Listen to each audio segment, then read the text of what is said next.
MB2 Plus RCB. So nakikita nyo guys ang napaka-porma, no? So ito ay may adjustable siya na preload adjustment. So ayan sa may bandang taas. So makikita natin ito yung ating gagawing drop test. Let's go. So may ginawa lang ako ditong drop test kasi pag minsan na-try ko na rin siya yung may angkas is meron akong naririnig, so kaya ako siya drop test. So sulit nga ba ang pag-upgrade natin? So para sa akin is okay naman siya, maporma kasi ang RCB is wala tayong kaso doon, pero para sa akin is ano siya, no, medyo hindi siya okay pag may angkas ka at yan may box tayo.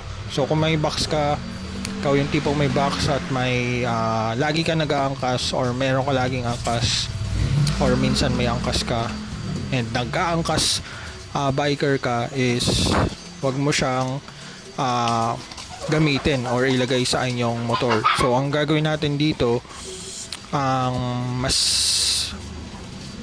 pinaka ko sa inyo advice is magkaroon lang kayo ng option na ibalik nyo lang sa stock or magstay na lang kayo sa stock, kasi itong mga ganitong pamorma is for single rider lang. So okay naman siya, maporma talaga, and wala tayong masasabi sa RCB. So options nyo pa rin yan guys, kasi meron naman RCB na fully adjustable. So yun nga lang, syempre mag-a-adjust kayo doon. So magtotono kayo pati sa ating shocks. So yun lang po ang aking gusto i-share dito, at ako'y naglilinis muna sa ating motor dahil medyo maulan itong time na to. Maulan na tayo ngayon.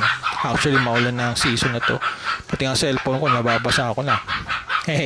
So yun lang naman guys, sinare ko lang yung ating naging test and upgrade is sulit nga ba? Para sa akin sulit naman, pero options nyo pa rin pag na-try nyo na siya. So you can try naman guys, kung gusto nyo siyang i-stay ang ating MB2 Plus or MB2 RCB MB2, or mag-upgrade kayo to fully adjustable or stay lang tayo sa stock.